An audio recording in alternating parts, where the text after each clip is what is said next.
ప్రభువైన యేసుక్రీస్తు వారు పునరుత్థానుడయ్యాడు అనే సంగతి ఎంత సత్యమో, ఎంత వాస్తవమో, ఎంత నిరూపితమో అంతగా ప్రబలనిది కూడా. The message of resurrection was the unique message spread all over the world for courage. అనేకులను ధైర్యపరిచేటువంటి ఈ పునరుత్థానం గురించిన శుభవర్తమానం ఎంతో ఆశీర్వాదకరమైనది. కావున ఈ మధ్యాహ్న కాలం ఆయన ఇక్కడ లేడు, లేచి ఉన్నాడు అని చెప్పబడిన మాటను బట్టి మీరు గమనిస్తే మన పిల్లలకి కూర్చోబెట్టండి. ఎవరు వచ్చి చూడండి, బయట ఇంకెవరు వచ్చి చూడండి. కాబట్టి గమనించండి మాటలు. ప్రభువైన యేసుక్రీస్తు వారు తిరిగి లేచి ఉన్నాడు అనే సంగతిని గురించిన సత్యం ఎంత వాస్తవం. కొన్నిసార్లు వ్యర్థమైనటువంటి వాదోపవాదాలకు దిగడానికి కూడా ప్రయత్నం చేస్తారు లోకం. వాస్తవంగా యేసుప్రభువు వారు 3 రోజులు సమాధిలో ఉన్నాడా అంటారు. 3 దినములు ఆయన సమాధిలో ఉన్నాడా అన్న ప్రశ్న సహేతుకం అనుకుంటారు వారు. వాస్తవానికి మనకు మన భారతీయ కాలమానం, మన యొక్క దినములు, మన దినము అని అంటే 24 hours మన దినము. కానీ యూదుల లెక్కలోకి వస్తే, యూదుల యొక్క లెక్కలోకి వస్తే they don't have the word day. దినము అంటే మన లెక్కలో 24 గంటలు. వాళ్ళ దృష్టిలో దినము అని అంటే ఒక పగలు ఒక రాత్రి, ఒక పగలు ఒక రాత్రి అలా ఉంటుంది. మోషే కొండ మీద ఉన్నాడు 40 రాత్రి పగలు, ఒక రాత్రి ఒక పగలు, అదే లెక్క. పగలు రాత్రి కూడా కాదు, ఏంటండి రాత్రి పగళ్ళు అంటాడు కదా. 40 రాత్రులు 40 పగళ్ళు అన్నట్టుగా వాళ్ళ లెక్క ఉంటారు. ఇప్పుడు యేసు ప్రభు వారు మరణించిన నాడు అంటే శుక్రవారం దినమున సుమారుగా 9 గంటలకు సిలువ వేయబడ్డాడు. 3 గంటలకు ఆయన చివరి శ్వాస విడిచినట్లుగాను 5:15 కల్లా కూడా ఆయన సమాధి చేయబడినట్లు. ఎలా చెప్పగలుగుతారు 5:15 అని అంటే యూదుల యొక్క దినములలో సాయంకాలం 6 అయితే మరుసటి రోజు వచ్చేస్తుంది. సాయంకాలం 6 అయితే మరుసటి రోజు. ఇప్పుడు శుక్రవారం మరుసటి రోజు ఏ వారము వాళ్ళ లెక్కలో శనివారం సబ్బాతు దినం. ఆ రోజు వారు ఏమి చేయకూడదు కదా. కాబట్టి వారు ఏం చేశారు, ఆ 6 గంటల లోపలనే అంటే ఆ సుమారు 5:15 ప్రాంతంలోనే యోసేపు వెళ్ళడం, పర్మిషన్ అడగడం, దేహాన్ని సుగంధ ద్రవ్యాలతో నింపడం, ఆ కొత్త ఎప్పుడు అంతవరకు పెట్టబడిన కొత్త సమాధులు ఆయన దేహాన్ని పెట్టడం, తిరిగి వచ్చి వారి స్నానపానాదులన్నీ ఆ దినమున అర్చనాచారాదుల ప్రకారం వారు చేసుకుని శుద్ధీకరించుకుని 6 గంటల వెళ్ళా వారు సబ్బాతు దినమున వారి విశ్రాంతి దినంలో ప్రవేశించారు.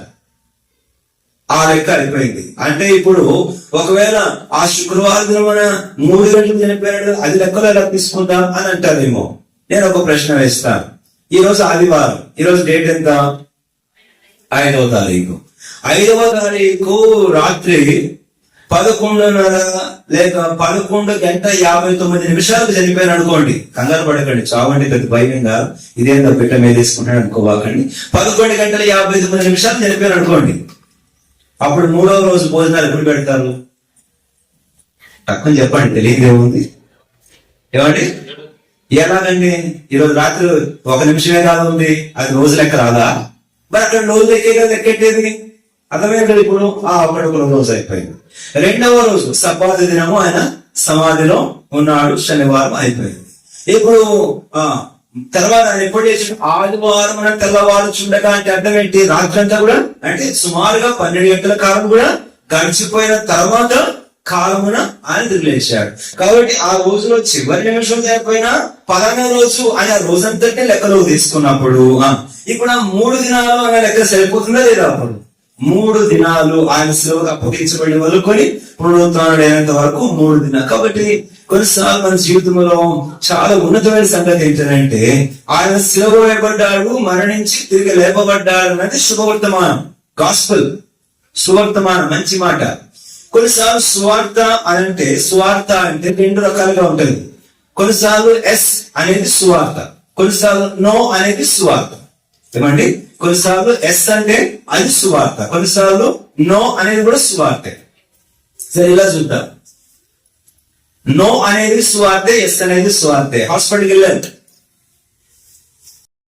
స్కానింగ్ తీశాడు, అయ్యా నీకు క్యాన్సర్ లేదు, నో నో క్యాన్సర్ అంటే కూడా అదేంటండి సువార్త. కొత్తగా పెళ్లి అయింది, ముచ్చటైన దంపతులు 3వ నెల 4వ నెల జాగ్రత్తగా ఆశలు ఎదురు చూస్తున్నారు. ఇంతలోగా ఏదో అనుమానం వచ్చింది, గబగబా హాస్పిటల్కి పోయారు, టెస్ట్ చేయించుకున్నారు, ఎస్ అన్నారు, అది కూడా సువార్త. యేసు ప్రభువు నా కొరకు మరణించాడు అన్నది సువార్తే, ఆయన నా కొరకు తిరిగి లేచాడు. His death is a gospel and his resurrection also a gospel.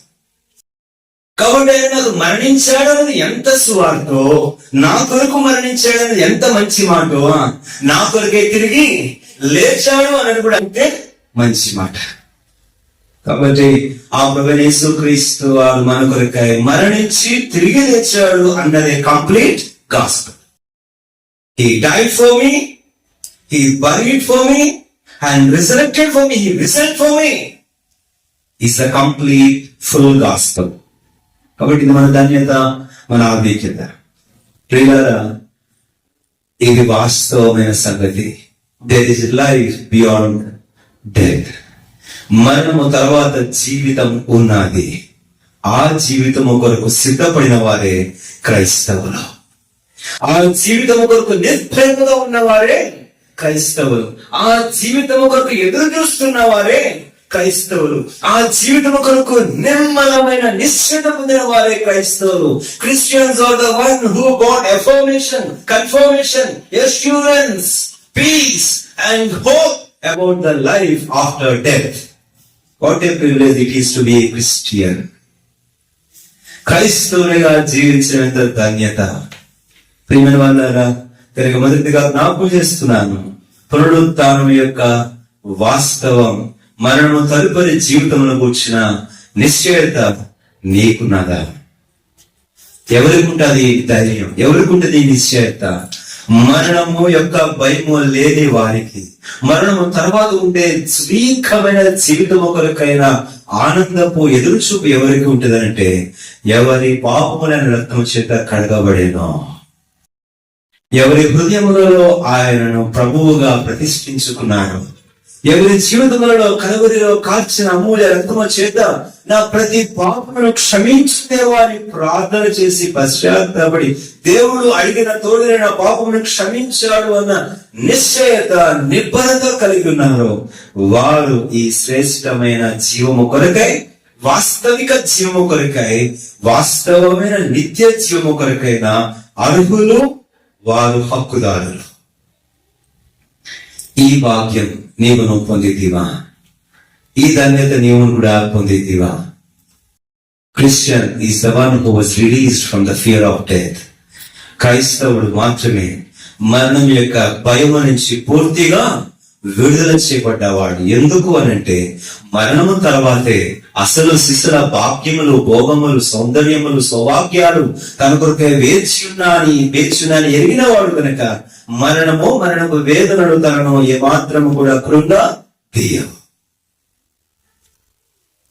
ఒకరోజు ఒంగోలు జిల్లాలో కనిగిరి దగ్గర దొడ్డిచింతల అనే ఊర్లో ఒక సహోదరుడు పాట పాడుతున్నాడు. సంతోషం పొంగింది అని పాట పాడుతున్నాడు. చాలా ఆనందంగా పాట పాడుతూ ఆ పాట మధ్యలో తానన్నాడు, మీరు ఎవరైనా ఇంకా మరణమును గూర్చి సిద్ధపడి ఉండకపోతే, మీ మరణ గడియ ఎప్పుడో మీకు తెలియదు కనుక ఆ మరణమును గూర్చి సిద్ధపడి ఉండకపోతే, మరణం తర్వాత ఉండే గొప్ప పరలోకపు ఆ గొప్ప భాగ్యము సన్నిధి కొరకే సిద్ధపడకపోతే మీరు సిద్ధపడి తీర్మానం తీసుకోండి అన్నాడు. అది ఆరాధన కూటమి, ఆరాధన వర్తమానానికి ముందు పాటలు పాడుతుంటే వారందరూ కూడా ఇప్పుడు స్వార్థ చెప్తున్నాడు ఏంటి అనుకొని ఆ మాటలు చెప్పి ఆ వెంటనే మళ్ళా ఆయన ప్రియా యేసు రాజును అని ఎత్తి ఆ పల్లవి అయ్యే లోపలే స్టేజ్ మీద ఇలా పడిపోయాడు. పాట పాడు ప్రాణం పెట్టాడు. ఆ భార్య సమాధి రోజు నేను కూడా అక్కడ హాజరయ్యాను. భార్య ఎక్కడిది, నాకు ఒక్క చుక్క కన్నీరు రావట్లేదు. మీరు అనుకుంటారేమో, భర్త పోతే కన్నీరు రాని కంటకురాలు కసాయిని ఇదొక బతుక అంటారేమో. నన్ను అపార్థం చేసుకోకండి. నా భర్త భౌతికంగా ఇప్పుడు దూరం అయ్యాడు, కొన్ని బాధ్యతలు, కొన్ని సంతోషాలు, కొన్ని బంధాలు తెగిపోయినాయి అన్న సంగతి నాకు బాధ అనిపించినా, ఆయన చివరి క్షణాన్న ఆయన కలిగి ఉన్న ఆ అద్భుత ముగింపు ఉంది చూసారు. The climax of his life was beautiful. I know need to worry about his departure. ఆ జీవితపు ముగింపు ఎంత బాగుందంటే నాకు ఆయన వెళ్ళిపోయినందుకు దుఃఖమే లేదు. ఇది కదా క్రైస్తవం అంటే. లోకం అనుకుంటుంది క్రైస్తవులు అంటే రోగాల కోసం వచ్చారు, డబ్బుల కోసం వచ్చారు, గోధుమ పిండిస్తే వచ్చారు, బియ్యం సంచులు ఇస్తే వచ్చారు, ఇది అనుకుంటది. బిడ్డల కోసం వచ్చారు, లేకపోతే కాదు. వాటి కోసం వచ్చిన వారు అసలు క్రైస్తవులు కాదు. గర్భఫలాల కోసమో, రోగాల కోసమో, స్వస్థతల కోసమో, లేకపోతే లోక సంబంధమైన సిరి సంపదల కోసమో ప్రభువైన యేసుక్రీస్తు అనే విశ్వాసం ఇచ్చినట్లయితే ఆ విశ్వాసమే అసలు కాదు.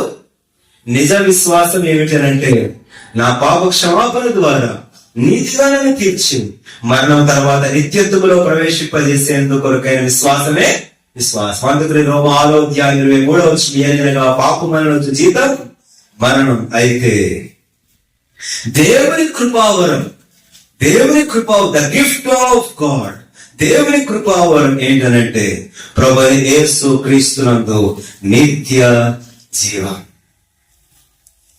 Eternal life in Christ Jesus is a gift of God. Have you received that gift? నీవా ఈవిని ఆ వరమును పొందుకున్నావా? ఈస్టర్ దినం పునరుత్థానము ప్రభువైన యేసుక్రీస్తు వారు మరణం నుంచి తిరిగి లేచాడనే సంగతి నీ మరణము తర్వాత జీవితమును గూర్చి నిన్ను మేల్కొల్పుతుంది. నిన్ను ఆ మరణము తర్వాత జీవితము కొరకు సిద్ధపరుస్తుంది, ప్రోత్సహిస్తుంది, ఆహ్వానిస్తుంది.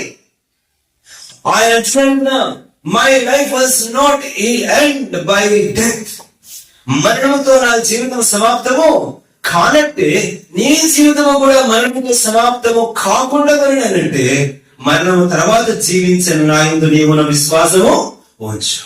తద్వారా మరణం తర్వాత ఉండే జీవితం యొక్క అద్భుతం నీవు కూడా వాగ్దానం చేయబడుతుంది. కాబట్టి ఈ శ్రేష్ఠ పునరుత్థానపు భాగ్యమును గురించి సిద్ధపడాలని కోరుతున్నాను. కనుక మొట్టమొదటి తలంపులను జ్ఞాపకం చేస్తున్న సంగతి ఏంటంటే resurrection is experiential and evidential. పునరుత్థానము అన్నది నిర్ధారితము మరియు అనుభవపూర్వకము. మనం రిపీట్ చేస్తున్నా, పునరుత్థానము అన్నది అనుభవపూర్వకము మరియు నిర్ధారితము. It's experiential and evidential. నా జీవితంలో ఆ పునరుత్థానము అనుభవంగా మారింది. ఎందుకంటే నేను ఇప్పుడు ఆత్మలో ఏమయ్యాను? జీవించాను. ఇక ముందును జీవించి ఉండను. అంతేకాదు, ఈ పునరుత్థానము అన్నది క్రీస్తు పునరుత్థానము గురించిన ఆధారాలను కల్పించింది. అంతేకాదు, మానవ పునరుత్థానముల గురించిన నిదర్శనాలను తెలియపరిచింది. కాబట్టి ఈ సంగతిని గురించి దేవుని బిడ్డలుగా మనం అందరం సిద్ధపడవాలని ప్రభుపేట మనవి చేస్తున్నా. రెండవది, క్రీస్తు పునరుత్థానము యొక్క రెండవ సత్యపు ఆర్భాటం ఏమిటి అని అంటే ద పీక్స్ ఆఫ్ రిజరెక్షన్. రెండవది ఏమిటి అంటే ట్రూత్ ప్రివైల్స్. రెండవది పునరుత్థానం నేర్పించే సత్యం ఏమిటంటే సత్యమేవ. పలకండి నోరు తెరవండి. నా నోరు ఒకటే మాట్లాడితే ఎట్లా ఆరిపోతున్నా కూడా సత్యమేవ జయతే అంటే truth will never be defeated. సత్యం ఎప్పటికీ సమాధి కాదు. సత్యము కొంతకాలం నిశ్శబ్దంగా ఉండవచ్చేమో, కానీ ఎప్పటికీ ఓడిపోయేది కాదు. ప్రభువైన యేసుక్రీస్తు వారు పిలాతు ముందుకు వెళ్ళినప్పుడు సత్యమును గురించి నేను సాక్ష్యం ఇవ్వవచ్చింది అంటే పిలాతు అన్నాడు, సత్యం అనగానేమి అని అన్నాడు. సత్యం అనగానేమి అని అంటే ఇక యేసు ప్రభు వారు ఏమి సమాధానం చెప్పలేదు. కానీ ఆల్రెడీ దాని సత్యం అనగానేమి అన్న సమాధానం ఎప్పుడో చెప్పేశాడు యేసు ప్రభు వారు. యోహాను సువార్త 14వ అధ్యాయం 6వ వచనములో నేనే మార్గమును సత్యమును జీవము. ఇంకా కూర్చోకపోతే నేనే సత్యము అని చెబుతూ ఇంకా అన్నాడు యోహాను సువార్త 17వ అధ్యాయము 17వ వచనంలో, దేవుని వాక్యమే సత్యం అన్నాడు. దేవుని వాక్యమే, నీ వాక్యమే సత్యము, సత్యమునందు వారిని ప్రతిష్ట చేయము అన్నాడు యోహాను సువార్త 17వ అధ్యాయం 17వ వచనంలో. మరి ఇప్పుడు ఎవరి అందున్నాము? మన జీవితములు ఎవరి అందున్నాయి అనంటే యోహాను రాసిన మొదటి పత్రిక 5వ అధ్యాయము 21 నుంచి 22 వచనాల్లో, కావున మీరు సత్యవంతుని అందున్నారు. ఎవరి అందున్నారు? సత్యవంతుని అందున్నారు అని రాబడింది. అదే యోహాను రాసిన పత్రిక 3వ పత్రిక 4-5 వచనాలలో, నా పిల్లలందరూ సత్యమును అనుసరించి నడుచుకొనుచున్నారన్న సమాచారం కంటే సంతోషకరం నాకేమున్నది అన్నాడు. ఈ మాటలన్నీ ఇప్పుడు చెప్తున్నాను. సత్యం ప్రభువైన యేసుక్రీస్తే, ఆ ప్రభువైన యేసుక్రీస్తే వాక్యము, ఆ వాక్యమందే నిలిచి ఉన్న వారము, ఆ వాక్యమే నిత్య సత్యము, ఎప్పటికైనా గెలిచేది దేవుని వాక్యం. పునరుద్ధానము అన్నది సత్యం ఎప్పటికి సమాధి కావించబడలేదు. సత్యమును బంధిద్దామని ఎంత ప్రయత్నం చేసినా అది వల్లబడే సంగతి కాదు. It will prevail. సత్యం ఎప్పటికైనా గెలుస్తుంది. సత్యవర్తనం ఎప్పటికైనా దీవించబడుతుంది. సత్య జీవితం, సత్యవంతమైన బ్రతుకు ఎప్పటికైనా గెలుపు సాధిస్తుంది. ఎందుకు కార్యాలయాల్లో, ఆఫీసెస్ లో సత్యమేవ జయతే అని గాంధీతాత బొమ్మ పక్కనే రాస్తారు? ఎందుకండి గాంధీతాత బొమ్మ వేసి పక్కనే రాస్తారు. ఎందుకో అది కూడా ఎక్కడ రాస్తారు? మళ్ళా ఎట్ట చేపెట్టేది కూడా రాస్తారు. అక్కడేమో అంటే బీ ఏ ట్రూత్ఫుల్ మ్యాన్. నీ ప్రవర్తనలో, నీ జీవితంలో సత్యవంత బ్రతుకు, నిజానికి అంకితముగా, ధర్మవంతుడిగా బ్రతుకు అని అర్థం. అలా బ్రతికితే ఎప్పటికైనా జీవితం జయములోనికి, ఆశీర్వాదంలోనికి, దీవెనకి వస్తుంది అని. అబద్ధము, మోసము, కపడము, రహస్యము, పాపము ఎక్కడైతే ఉంటుందో అక్కడ నీ భవిష్యత్తు కూడా ఓటమి, అవమానం పాలవుతుంది అని దాని అర్థం. కానీ అక్కడ సత్యం ఉన్నా లేకపోయినా విశ్వాస జీవితాలలో ఉండాల్సిన టైటిల్, స్లోగన్ అని చెప్పండి, సత్యం అన్నది నా జీవితానికి ఎలా ఉండాలి అని అంటే, లేఖనం చెప్పి ఎఫెసీయులకు రాసిన పత్రిక 6వ అధ్యాయంలో సత్యము అను నడికట్టు కట్టుకొనివ్వాలి. కాబట్టి రెండవదిగా ఆ ప్రభువైన యేసుక్రీస్తు వారి పునరుత్థానం నేను జ్ఞాపకం చేస్తుందంటే, సత్యవంతుడైన ప్రభువైన యేసుక్రీస్తు సత్యమై ఉన్న దేవుడు తిరిగి గెలిచిన వాడు. నీ నా జీవితంలో కూడా అబద్ధం కొంత మట్టికే తాండవం ఆడుతుంది, అసత్యం కొంత మట్టికే నిన్ను బాధిస్తుంది, అధర్మం కొంత మట్టికే నీకు భోగాన్ని, భాగ్యాన్ని కల్పిస్తుంది. కానీ సత్యం, నిజం, నీతి, న్యాయం, పరిశుద్ధత నిత్యత్వానికి నేను విజయవంతుడిగా చేస్తుంది. అట్టి సత్యవంతమైన ప్రవర్తన కలిగి ఉంటిమా? లేఖనం చెప్పే సాంకేతికంలో సత్యవర్తునికి, సత్పురుషునికి యెహోవా కటాక్షము దొరుకును అని రాబడింది. సత్పురుషునికి, దానికి ప్రాచీన భాషలో సత్యవర్తనుకి అని రాబడింది. ఇంగ్లీష్ రాస్తుంది the truthful man will obtain favour of God అని రాబడింది. జీవితంలో కొంతకాలం అవమానం, తలంపులు, కష్టం, కన్నీరు, సిగ్గు, అపార్థం, అనర్థం, విషాదం, విలాపం తాండవించినంత మాత్రాన అది ఏ మాత్రం నీకు ముగింపు కానే కాదు. ఒక సమయం వస్తుంది, సమాధి తెరవబడినట్టుగా, బండ దొర్లించబడినట్లుగా, రాళ్ళు ప్రద్దలైనట్లుగా సత్యం, నిజం దానందరి అదే దైవ శక్తితో ఒక్క ఉదుట్న బయటికి లేచి నిలబడి లోకానికి సాక్ష్యం ఇస్తుంది. అట్టి సత్యమైన నిలిచి ఉండాలని, అట్టి విషయవంతమైన వాక్య సత్యమైన జీవితం కట్టబడాలని ప్రభు పేరిట మనవి చేస్తున్నాను. మరొక మాటకు జ్ఞాపకం చేస్తాను, పునరుత్థానం గురించి. పునరుత్థానం మనకి ఇచ్చే ఆదరణ ఒక మాట జ్ఞాపకం చేస్తాను. నేను ఈరోజు 9 to 12 అని కిందటి ఆదివారం ప్రకటన చేశాను. శుక్రవారం గుడ్ ఫ్రైడే రోజు కూడా 9 to 12 అని ప్రకటన చేశాను. కొంతమంది ఆబ్సెంటీజం తెలియక పాపం వారు అమాయకంగా యాజ్ యూజువల్ టైంకి వచ్చినారు. కొంతమంది తెలిసి టైంకి వచ్చారు, కొంతమంది తెలిసి కూడా లేటుగా వచ్చినారు. ఇంకా వీటన్నిటికీ ఈరోజు కృపాకాలంలో కృప మిమ్మల్ని క్షమించిన గాక. గలతీయుల రాసిన వాక్యం రాబడింది, కనికరము తీర్పును మించి అతిశయించును రాబడింది. చెప్పండి మిగతాలందరూ గట్టి పలకండి. కనికరము తీర్పును మించి అతిశయించును. ఇప్పుడు మీరు చెప్పండి, నేను చెప్పకుండా. కనికరము తీర్పును మించి అతిశయించును అంటే దాని అర్థం ఏంటంటే, ఇప్పుడు మీరు తప్పు చేశారు అన్న శిక్ష వేసే తీర్పు కంటే అతిశయించేది ఏంటంట, ఓకే ఐ ప్యాడన్, ఐ ఫర్గివ్ అంటే అది గొప్ప అంట. కాబట్టి కనికరము తీర్పును మించి అతిశయించును. కాబట్టి ఈ దినాన్ని ఇట్లా కానియుడి, అలాగనే వచ్చే వారం కూడా అట్లనే ఉంటుందని ఆశించకూడి. సమయానికి లేచేయండి. నేను అదే ఉదయం అనుకున్నాను, నాకు డౌట్ వచ్చింది ఏంటంటే, అయ్యో 12 గంటలు ముగిస్తే మంచి మంటూ నడి ఎండలో వెళ్తారు కదా, నేను జారిపడుతుంటే వాళ్ళు అంటున్నారు మధ్యాహ్నం ఎండ బాధ మాకు లేదు కానీ ఉదయం నిద్ర బాధ ఎక్కువ మాకు. మధ్యాహ్నం ఎండనే తట్టుకుంటాం ఎక్కువ కానీ ఉదయం నిద్ర లేదంటే మాత్రం అది తట్టుకోం మేము, అది మాత్రం అమ్మో అని డిసైడ్ అయిపోయినట్టున్నారు. కాబట్టి ఇక మీరు ఒకవేళ నిద్ర లేవడం అనేది తట్టుకోలేము, కష్టం అనుకుంటే ఎండ తట్టుకోండి, అది మీ ఇష్టం. ఓకే, ఇప్పుడు పునరుత్థానమైన ప్రభువైన యేసుక్రీస్తును గురించినటువంటి ఒక చక్కని ఆదరణ ప్రారంభిస్తాను. Resurrection is the manifestation of God's faithfulness. దేవుని నమ్మకత్వము యొక్క ప్రదర్శనే పునరుత్థానం. చెప్పండి అందరూ, దేవుని దేవుని ఆయనలో తింటేనో ఇద్దరికి మాట్లాడుతుంటే ఉదయమంతా టిఫిన్ చేసిన అందరికి మాట్లాడాలా?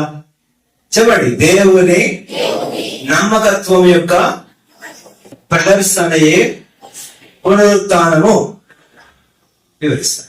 యేసు ప్రభు వారు మరణించినప్పుడు కల్వరి శిలువలో 7 మాటలు పలికారని మనం అందరూ ధ్యానం చేస్తున్నాం. సరే, ఆ 7వ మాట ఏమి చెప్పండి? సమాప్తం ఉన్నది కాబట్టి సమాప్తంలో మాట్లాడేదన్నా, నా ఆత్మను నీ చేతికి అప్పగించుచున్నాను. The word of confidence. Confidence in home, confidence of the father's faithfulness. తండ్రి నమ్మకత్వం మీద అపారమైన భరోసాయే ఆ మాట. తండ్రి, నేను శివాధిపతిని, నన్ను మరణం బంధించడం అసాధ్యం. బట్ ఇప్పుడు నేను ఏం చేస్తున్నానంటే, విల్ఫుల్లీ నా ప్రాణాన్ని ఇలా తీసుకుని నా పాకెట్ లోంచి తీసి నీ చేతిలో పెట్టినట్టే ఈ శరీరం నుంచి నా ప్రాణాన్ని తీసి నీ చేతిలో పెడుతున్నా. ఎందుకంటే వాక్యాన్ని ఎవడును మనిషి కుమారుని మరణానికి అప్పగించాడు. నా అంతటి నేనే దానిని పెట్టుచున్నాను అన్నాడు కదా యేసు ప్రభువా. నా అంతటి నేనే నా ప్రాణమును పెట్టుచున్నాను అన్నాడు. తన్ను తాను అప్పగించుకొనెను. వాక్యం చెప్తుంది, తన్ను తాను అప్పగించు. లాగేసుకోలే, ఎవరో లాగలేదా, ఎవరో స్ట్రైక్ చేయలే, ఎవరో కొట్టేలా, తన్ను తాను బిల్ఫుల్. కాబట్టి నీ చేతికి నా ఆత్మ అప్పగించుచున్నాను అని చెప్పి తన ప్రాణమును తండ్రి చేతిలో అప్పగించాడు. ఎందుకు, ఏ నమ్మకంతో అప్పగించాడంటే, కీర్తన 16 చివరిలో రాబడుతుంది, నీ పరిశుద్ధ. వినండి, మీరు ప్రజల బైబిల్ వైపు మీరు దృష్టి పోయిందంటే ఈ మాటలు పోతారు. వినండి, కీర్తన 16 చివరి వచ్చిన 2 వచనాల్లో, నీ పరిశుద్ధుని కుళ్ళు పట్ట నీయవు, సమాధిలో పాతాళములో నీ పరిశుద్ధుని నీవు విడిచిపెట్టవు. తండ్రి, నేను నమ్ముతున్నాను, నీ చేతికి నా ఆత్మను అప్పగిస్తున్నాను. ఎందుకంటే నన్ను సమాధిలో విడిచిపెట్టావు, తిరిగి 3వ దినమున నన్ను సమాధిలో నుంచి నీవు తప్పకుండా నన్ను లేపుదువు అన్న నీ నమ్మకత్వం మీద భరోసాతో నేను ఆ ప్రాణాన్ని నీకు అప్పగిస్తున్నాను. ఏ నమ్మకత్వం మీదైతే తన కుమారుడు విశ్వసించి అప్పగించుకున్నాడో ఆ నమ్మకత్వాన్ని తండ్రి ఏ మాత్రం బొమ్ము చేయలేదని నిరూపించుకోవడమే ఆ కుమారుని తిరిగి మనుగు నుంచి లేపడం. కారణం 2వ అధ్యాయంలో దేవుడు తన కుమారుని మృతులలో నుండి లేపి ఉన్నాడు. మరణ వారిని బంధించుట అసాధ్యం. దేవుడు తన కుమారుని మృతులలో నుండి లేపి ఇందుకు మేము పిల్లరా, ఇప్పుడు తండ్రి నమ్మకత్వం, ఆ కుమారుడు ప్రాణమే పెట్టేపడంలో అంత విశ్వసిస్తే, ఈరోజు నీ సమస్యల మధ్య, నీ కష్టముల మధ్య, నీ భవిష్యత్తును ఆయన చేతికి అప్పగించడంలో విశ్వసించగలవా? ఒకవేళ నీ భవిష్యత్తును ఆనాడు ఆయన తన ప్రాణాన్ని ఆయన చేతిలో పెట్టినంతగా నమ్మి అప్పగిస్తే, ఆనాడు కుమారుడి ప్రాణాన్ని విడిచిపెట్టని ఆ తండ్రి నమ్మకస్తుడు నీ భవిష్యత్తును విడిచిపెడతాడా? ఎన్నటికి ఆయన నీ భవిష్యత్తును విడిచి పెట్టాడు. If you surrender your future, if you commit your body, soul and life into his precious mighty hands, trusting him, believing him, putting your confidence on him, if you surrender your life into his precious mighty hands, he will never let you go. He will never let you leave. He will never forsake you. ఆయన చేతికి నీ జీవితాన్ని అప్పగిస్తే ఆయన విడిచిపెట్టాడు, నేను విడవను, నేను ఎడబాయను అని ఆయన చెప్పాడు. నేను ఆయన ఏ మాత్రము కూడా నీ నమ్మకాన్ని బొమ్మ చేయనంతటి నమ్మకస్తుడు ఆయన. ఆ నిరూపణ పొందుతాను. Can you submit your life into his hands? నీ జీవితాన్ని ఆ దేవుని చేతికి ఈరోజు అప్పగించుకోవాలి. దేవా, నేను నా సమస్తం నీ చేతికి సరెండర్ అయిపోతున్నాను, అప్పగించుకుంటున్నాను ప్రభువా. నా సమస్తం ఇక నీవే. నా సమస్తము, నా సమస్తము, నా సురక్ష కాలికిత్తు, నా సమస్తము. ఇదిగో దేవా, నా జీవితం, నా భవిష్యత్, నా పరిస్థితి, నా సంగతులన్నీ కూడా నమ్మి నీ చేతికి అప్పగిస్తున్నాను. నేను నమ్మిన వారిని నేను ఎరుగుదును కనుక నేను సిగ్గుపడను. తిమోతికి రాసిన మొదటి పత్రిక చదవండి. ఇప్పుడు తిమోతికి రాసిన మొదటి పత్రిక పౌలు అంటాడు, నేను అలా ఇచ్చేసాను నా జీవితాన్ని ఆయన చేతి. I have kept my life in his hands because I know whom I believe. తిమోతికి రాసిన మొదటి పత్రిక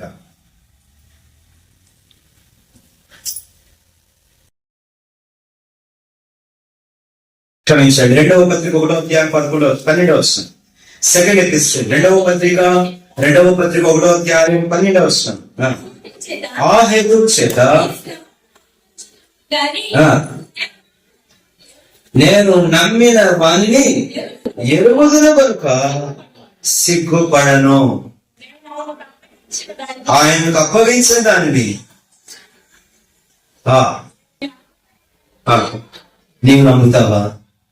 నేను ఆయనకు అప్పగించిన దాన్ని అన్నప్పుడు, yes, the life which I committed into his hands, the family which I committed into his hands is safe because I trust him. నేను ఆయన నమ్ముతున్నాను. నేను నమ్మిన వాడు నేను ఎరుగుదును. ఆయన లాంటి వాడు ఆ దినము వరకు నన్ను కాపాడగలవాడు. ఇది నేను రూఢిగా నమ్ముతున్నాను. ఒకవేళ నీవు కూడా ఇటు తండ్రి తిరిగి లేపుతాడని నమ్మి తన ప్రాణాన్ని చేతులు పెట్టిన యేసు ప్రభు వారు సిగ్గుపడలేదు, ఆయన సిగ్గుపడనియలేదు. తిరిగి లేపి ఆయనను అద్భుతంగా తన నమ్మకత్వాన్ని చూపించాడే. ఈ రోజు తన చేతికి అప్పగించుకున్న పౌలు క్రీస్తు దినం వరకు, అనగా the day of my end, ఆయన కాపాడుతాడని నమ్మి తన చేతికి అప్పగించుకున్నాడే, పౌరును కాపాడాడే.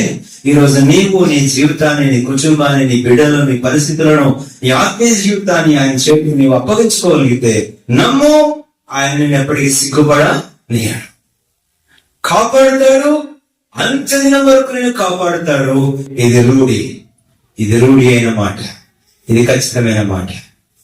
హృదయపూర్వక దేవుడికి చెప్పాలి, దేవా, I surrender all into your hands, Lord.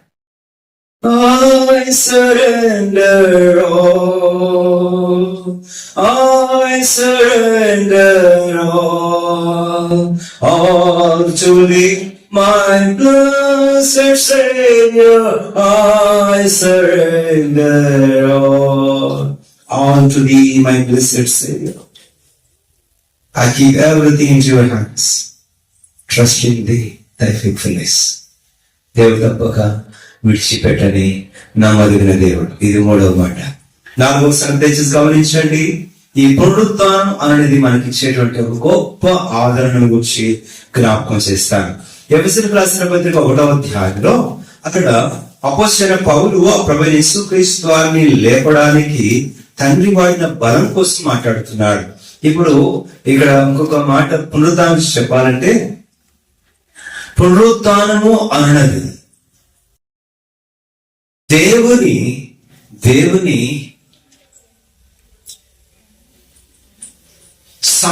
సర్వ సంపూర్ణ బల ప్రదర్శన. చెప్పండి అందరూ. పునరుత్థానము అన్నది అట్టట్ట చెప్పకూడదు, ఎట్టెట్టో చెప్పాలి. పిల్లల కోసం చెప్పుకోండి, వాళ్ళ గొప్ప అయిపోయాం అనుకుంటారని ఆయన తప్పు, మంచిది కాదు. 2 సంవత్సరాల 6 నెలలు నా కూతురికి, అది దాని పెద్ద పెద్ద పదాలు చెప్పి రికార్డ్ చేసి మళ్ళీ పెట్టా. ఎందుకంటే వాక్యాన్ని ఎలా పలకాలి, మనం స్పష్టంగా గట్టిగా అలా పలకాలన్నమాట. పెద్ద పెద్ద పదాలు చెప్పారు. ఉద్ధారకురాలు, బోధకురాలు అంటే దానికి అర్థం చెప్పింది. ప్రతి మాటకి చివరి రాలు వస్తుంది, అది ముందే చెప్పారు. రాలు అంటుంది. మీరు కూడా గట్టిగా పలకరు, అట్లా అనుకోకండి, స్పష్టంగా పలకండి. పునరుత్థానము అన్నది దైవ సర్వ సంపూర్ణ బలాతిశయము యొక్క ప్రదర్శన. దేవుడు ఎక్కువ బలం ఎప్పుడు వాడాడు? సృష్టి చేసినప్పుడా, ఎర్ర సముద్రం పాయలు చేసినప్పుడా, యోర్దాను ఆపినప్పుడా, ఎరుకో పడేసినప్పుడా, 1,50,000 మందిని లేకపోతే 2 లక్షల మందిని దూతలతో సంహరించినప్పుడా, 10 తెగులు చేసి ఎర్ర సముద్రంలో ఐగుప్తులను ముంచినప్పుడా, కనానులో ఉండేటువంటి సకల జాతులను సంహరించినప్పుడా, లేకపోతే కుష్ఠరోగుని బాగు చేసినప్పుడా, గుడ్డివానికి కన్నులిచ్చినప్పుడా, లేదా మోగవాడిని మాట్లాడించినప్పుడా, లేక చనిపోయిన 3 దినాలు లాజరును లేపినప్పుడా, ఎప్పుడు దేవుడు ఎక్స్ట్రీమ్ పవర్ వాడాడు. తనకున్న శక్తి అంతా సృష్టి చేయడానికి కానీ, ఆ తర్వాత అద్భుతాలు చేయడానికి కానీ, ఆ తర్వాత ఎలాంటి మేలులు చేయడానికి కంటే వాడినప్పటి కంటే తన సాయ శక్తుల సర్వ సంపూర్ణ బలమంతా వాడింది ఎప్పుడు అనంటే ఆ కుమారుని తిరిగి పాతాళం నుండి పైకి లేపడానికి. ఇది అపోస్తలుడైన పౌలు ఎఫెసీయులకు 1వ అధ్యాయం 17వ వచనం నుంచి రాశాడు. మీరు రాసుకోండి, తర్వాత చదువుకోండి, ఇప్పుడు కాదు. 17వ వచనం నుంచి ఎఫెసీయులకు 1వ అధ్యాయం 10 నుంచి, క్రీస్తునందు తాను వినియోగించిన అపరిమితమైన తన శక్తి యొక్క మహాత్యం ఏంటిదో. ఆ మాటలు ఎంత బాగున్నాయో, మనకు అర్థమవుతే బాగున్నాయేమో అనిపిస్తుంది. క్రీస్తునందు మృతులలో నుండి క్రీస్తును లేపుటకు తాను వినియోగపరిచిన తన శక్తి యొక్క అపరిమితమైన మహోత్యం ఎట్టిదో మీరు తెలుసుకొనవలనని మిమ్మల్ని కూడా ఆయన మృతులలో నుండి లేపాడు. What ever the power he has exercised to raise up his son on the day of resurrection, he used the same power to make you alive when you are dead in sin. నీవు పాప ప్రారంభం చేత మృతమైనప్పుడు తిరిగి నేను బ్రతికించడానికి అదే బలం వాడాడు. ఇప్పుడు అంటాడు, అదే బలముని ఎడల నేను అందుబాటులో వచ్చాను, ఇదే బలముతో జీవించు అన్నాడు. The Christian life is filled with the power of resurrection. The power of resurrection.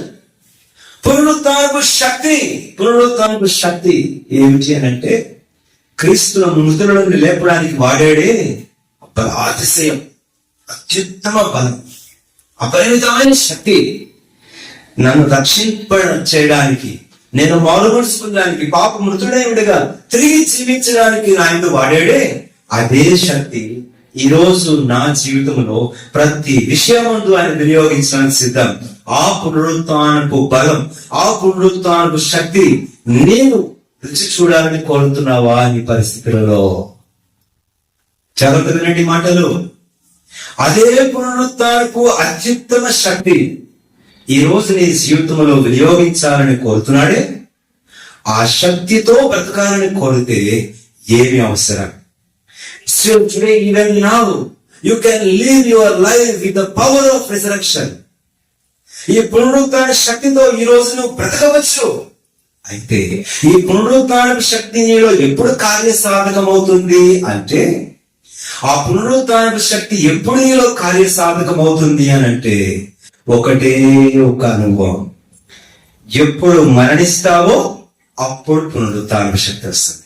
Without death the power of resurrection will not be exercise. అవునా కదా? చెప్పండి గట్టిగా. అవునా కాదు?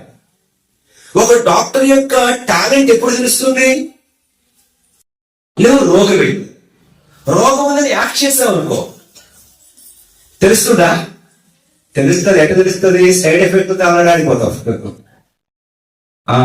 నిజంగా రోగి అయితే ఆ డాక్టర్ యొక్క శక్తి ఏంటో అక్కడ ఎక్సర్సైజ్ చేయబడగలదు. ఇప్పుడు నా జ్ఞానం, నా శక్తి, నా బలం, నా యొక్క బలం, నాకు టాలెంట్ అంతా నీలో వాడుతా. ఇప్పుడు చెప్పండి, పునరుత్థానపు శక్తి అంత గొప్పది కదా. సమాధులనే విడగొట్టేది, బండలను బద్దలు చేసేది, 4.5 అంగుళాల మందం ఉన్నటువంటి ఆ తెర చిరిగింది కదా. ఈ రోజు ఆ పునరుత్థానము ఏం చేస్తుంది చెప్పండి? ఆయన మరణించిన నాడు 4.5 అంగుళాల అడ్డతెర ప్రత్యక్షుడాలను చిరిగితే ఆయన పునరుత్థానమైన నాడు 4 అడుగుల మందమున్న బండ కూడా ఏమైపోయింది అంటే, ఇప్పుడు ఎంత అధికమైన శక్తి. అదే పునరుత్థాన శక్తితో బ్రతకాలి అనంటే ముందు నువ్వు చచ్చిపోవాలి. నీలో మరణం ఎంత కార్యసాధకమవుతుందో అంతగా నీలో పునరుత్థానపు శక్తి ప్రదర్శించబడుతుంది. ఎలా చనిపోవాలండి? ఎలా చనిపోవాలి? దేని విషయంలో మరణించాలి? 2 మాటలు వినండి, జాగ్రత్త. నేను చెప్తాను, తర్వాత చదువుదురు గాని. 1 రోమ 6వ అధ్యాయం, 2 కొలస్సీ 2వ అధ్యాయం. రోమ 6వ అధ్యాయంలో, మీరు మీ పాపముల విషయమే మృతి పొందిన వారైనట్లయితే, పాప విషయమైన వారు మృతి పొందినవారు, ఇంకా పాపం జరిగించచ్చు, పాపం జీవించిన వారైతే ఈ పునరుత్థాన జీవ శక్తి నీలో చూడండి. You must be dead to sin. చెప్పింది కదా, ట్రైన్లో ట్రావెల్ చేస్తున్నారు, 4 పేకాట ఆడుకుంటున్నారు. ఒక ఆయన దిగిపోయాడు. ఇంతలోగా ఆ పేకాట ఆడుతున్న వారు పక్కన మరొక వ్యక్తిని చూశారు. హలో మిస్టర్, వచ్చి ఒక చెయ్యి అని అన్నారు. ఓ సారీ, నాకు చేతులు లేవు అని అడిగిన. హలో, పురుషుగా మాట్లాడుకో, చేతులు ఉన్నాయిగా, చేతులు ఏదో పుస్తకం పట్టుకుని చదువుతున్నాగా, చేతులు లేవంటానేంటి, వచ్చి ఒక చెయ్యి. ఓ సారీ, ఇవి నావి కాదు, ఇవి నావి. ఆ పేకాట ఆడే చేతులు చచ్చిపోయాయి. No more. Then they realized he is dead to sin. నీ జీవితంలో అబద్ధాలు ఆడిన నోరు ఇంకా బతికే ఉంది. మోసం చేసే హృదయం ఇంకా బతికే ఉంది.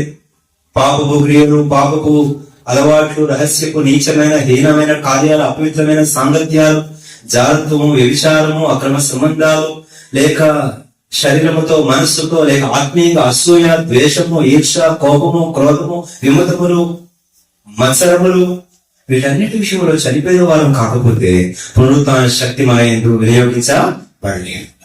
2వది కొలస్సీకి రాసిన 2వ అధ్యాయంలో, దేని విషయంలో మరణించిన వారంటే, ఈ లోక మూల పాఠముల విషయంలో క్రీస్తుతో కూడా మృతి పొందిన వారైతే మీరు క్రీస్తుతో కూడా జీవింప చేయబడతారు. If you are dead to this world and its customs, rituals, లోకం యొక్క మూల పాఠముల యొక్క విషయంలో, అంటే రుచి చూడను, ముట్టను, తినను, తాగను, మావునంటున్నారు. ఏం మేడం, మీకు శుక్రవారం లేదు, గురువారం లేదు, ఆదివారం లేదు, ఎప్పుడు చూసినా నీసు తింటానే ఉంటారు. ఎప్పుడు పడితే లేదా మీకు ఏం చేస్తాం? వాళ్ళకేమో బుధవారం తిన, అసలు వారం తిన, ఆదివారం. అయ్యా, బైబిల్ చెప్పింది బయట నుంచి వెళ్ళేది మనిషిని అపవిత్రపరచదు, బయట నుంచి వెళ్ళేది మళ్ళా బయటికే వచ్చేస్తుంది, లోపల నుంచి వచ్చేది అపవిత్రపరుస్తుందని మా బైబిల్ చెప్పిందంటే వద్దులేదు జోలికి రామన్నారు. లేకపోయింది కెలికి ధరించుకోవడం అంటే ఇదే అన్నట్టు, నేను అడగడం ఎందుకు, నీ చేత దిట్టించుకోవడం ఎందుకు అన్నట్టు వస్తుంది. వాస్తవమే, లోకం యొక్క మూర్తిలు, నక్షత్రాలు, ఆచారాలు, ముహూర్తాలు, వాస్తులు, జ్యోతిష్యాలు, లేకపోతే దినాలు, ఇలాంటివి అనేకమైన సంగతులు. మన దేవుడు అన్నాడు, నేను చాలా పవర్ఫుల్ అన్నాడు. ఎంత పవర్ఫుల్ అయ్యా అంటే అంటాడు, పిల్ల ఎదురొచ్చింది అనుకోండి, నాకేం కాదు, అదే సచ్చింది, అంత పవర్ఫుల్, ఎందుకంటే నేను వేసుకోమని అన్నాడు. సస్యాన్ని సావాలి, నేను సామంటున్నాడు. సచ్ కాన్ఫిడెన్స్ నాకున్న దేవుని వాక్యం అందు, దేవుని శక్తి అందు, దేవుని నామం అందు. ఇక ఇవన్నీ కూడా వ్యర్థమైన. అందుకే ఎన్యాదన 10వ మీరు లోకపు ఆచారములకు భయపడుకుని, వాటి చిహ్నములకు భయపడుకుని. ఆ మధ్య గ్రహణం అయినప్పుడు చక్కగా మేడ మీద తిరిగి కూర్చొని తిన్నా. మా ఆవిడ ప్రెగ్నెంట్ అయినప్పుడు నా బిడ్డ కంటే అందంగా ఏముంది, బ్రహ్మాండంగానే కూర్చాడు. కావాలని చేసాం మేము, పోయి చక్క ఆడబెట్టి కూర్చొని గ్రహణంలో తిన్నాం. ఆడికే గ్రహణం తొలిపొలు రాలేదు, తొలిమూది రాలేదు. ఇవన్నీ వ్యర్థమైనది, భయపడే వాటికి భయపడిస్తాయి. కాబట్టి పునరుత్థానపు ఆ బలమైన శక్తి నీలో కార్యసాధం అవ్వాలంటే వీటన్నిటిని ఏమైపోవాలా, అప్పుడు మాత్రమే జీవించగలం. ఇక చివరి మాట ముగించేస్తున్నాను. పునరుత్థానపు సాక్ష్యం ఏం చెప్పండి? పునరుత్థానపు సాక్ష్యం. అపోస్తల కాలం గ్రంథం ఎప్పుడైనా పూర్తిగా చదివారా? ఎన్ని అధ్యాయాలు ఉన్నాయి అపోస్తల కార్యం? ఎవరైనా చదవండి. అపోస్తల కార్యం 29వ అధ్యాయం 1వ వచనం. అపోస్తల కార్యం 29వ అధ్యాయం 1వ వచనం. అని గొడవ కూడా మనకు చెప్తుంది చూడు.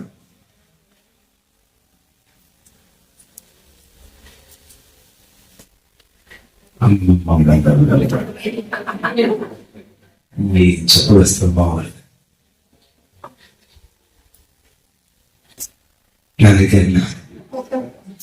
పెళ్లి చూపులు ఎలాంటివి పెడుతుంటాం. మా అమ్మాయి అంటే మందులో తిరగాలి, ఇంటి దగ్గర తెచ్చిన అంటే ఇట్లాంటివి పెడుతుంటాం అన్నమాట. Acid test. అపోస్తల కార్యం అంతటిలో కూడా, అపోస్తల కార్యం అంతటిలో ఒక్కటే. ఎందుకు అపోస్తలుడు హతసాక్షి అయ్యారు? సాక్షి హతసాక్షి. చెప్పండి గట్టిగా, సాక్షి హతసాక్షి. సాక్షిగానే వెతకపోతే హతసాక్షి అవ్వడం సాధ్యమా అని. దేనికి సాక్షులు? అపోస్తల కార్యం 2వ అధ్యాయం 6వ అధ్యాయం అంటాడు, ఆ క్రీస్తును దేవుడు మృతుల నుండి లేపెను, ఎందుకు మేము సాక్షులం. My Christ liveth, I am the witness. నా క్రీస్తు సజీవుడు, దానికి నేనే సాక్షిని, దానికి నేనే సాక్షి. ఈరోజు పునరుత్థానాన్ని గురించి, ఈ దేవుడు సజీవుడు అన్న సంగతిని గురించిన సాక్ష్యం ఎన్ని రకాలుగా ఇస్తున్నా, ఎన్ని రకాలుగా ఇస్తున్నా. మన ఆయన అన్నాడు, మాకు ఇప్పుడు సేవలు అన్నం లేదు, ఆకలితున్నాం. అప్పటికే 2 రోజులు అయిపోయింది. ప్రతిరోజు సాయంకాలం మందిరం తుడడానికి సెలవు ఆంటీ అని ఒక ఆంటీ వచ్చేది. అప్పుడు రోజులు మట్టి ఫ్లోరింగ్ ఏం లేవు మందిరంలో, చుట్టూ కూడా ఆకులు, చింతకాయ చెట్లు ఆకులు పడేవి. ప్రతిరోజు వచ్చి ఆమె సాయంకాలం మందిరం చుట్టూ తుడుస్తుంది, మందిరం లోపల తుడిచి వెళ్ళిపోతారు. ఆమె 3 ఆడపిల్లలు, చిన్న వయసు కాదు, అయినప్పుడు కూడా ఆమెకు సమర్పణ అని ఆమె తీర్మానం. అట్లా ఒక రోజు మందిరం చూడడానికి వచ్చింది. వచ్చినప్పుడు మా చెల్లి, అప్పటికి సుమారుగా దానికి 8 సంవత్సరాలు ఉంటాయేమో బహుశా, పడుకొని నాది. మా నాన్నమ్మ మోకరించి ఏడుస్తూ ప్రార్థన చేస్తుంది. ఏంటమ్మా అంటే, ఏం లేదమ్మా, నీరసం వచ్చి కళ్ళు పడిపోయింది, పిల్ల నోరారిపోతుంది, నీళ్లు పడుతున్నాను అలా అంది.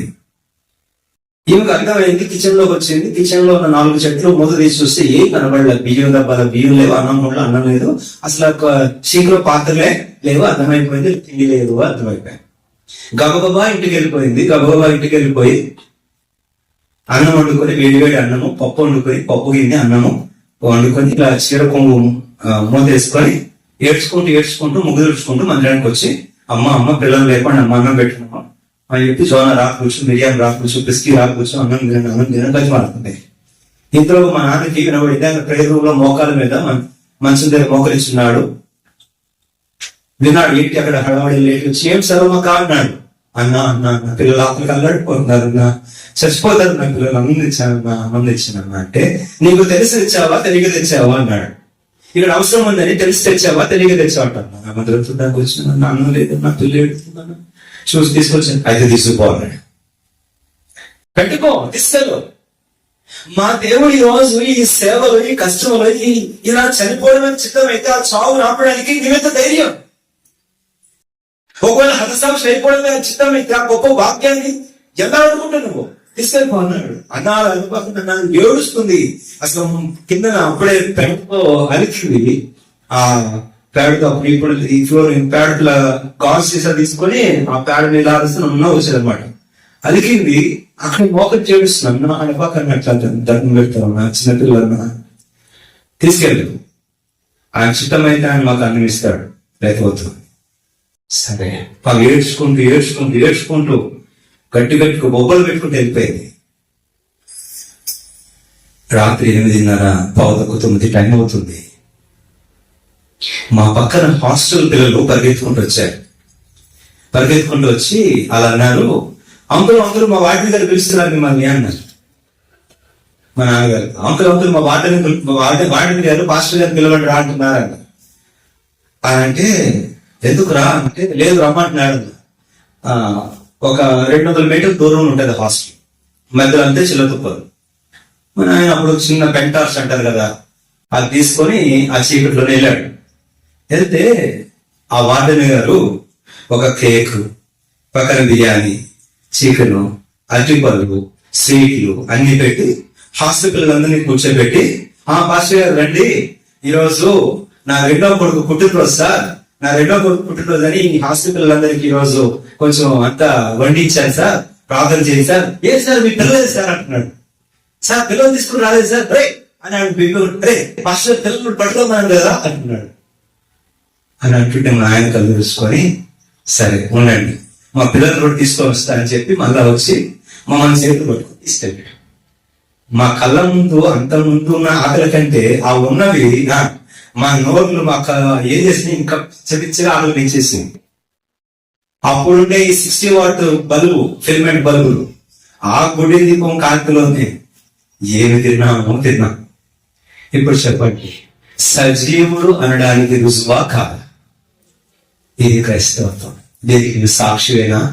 నీ విశ్వాసం సాక్షి కలుగుతుందా? నా దేవుడు సజీవుడు, ఆయన నా ప్రార్థన విడుస్తున్నాడు, నా కన్నీళ్ళు చూడుచున్నాడు, నా విషయం బాధ్యత ఉన్నాడు, ఆయన ఆశ్చర్యం చేయగలవాడు, అద్భుతం చేయగలవాడు, ఆయన దిగి వచ్చే దేవుడు, ఆయన నరమాత్రుడు కాడు, ఆయన విగ్రహం కాదు, మూగవాడు కాడు, జీవించున్నాడు నా దేవుడు. సాగరమును పాయలు చేయగలడు, ప్రకారమును నిలబెట్టము చేయగలడు. My God liveth. Can you give a testimony by your faith? మోకరించండి, ప్రార్థన చేస్తున్నా. ఒక మాట అడుగుదాం, దేవా నాకు నీ సాక్షి జీవితం దయచేయి, పునరుత్థానం సాక్షిగా బ్రతికే కృప దయచేయమని ప్రభుని అడుగుదా. మోకరించండి, ప్రభు అప్పగించుకున్నా.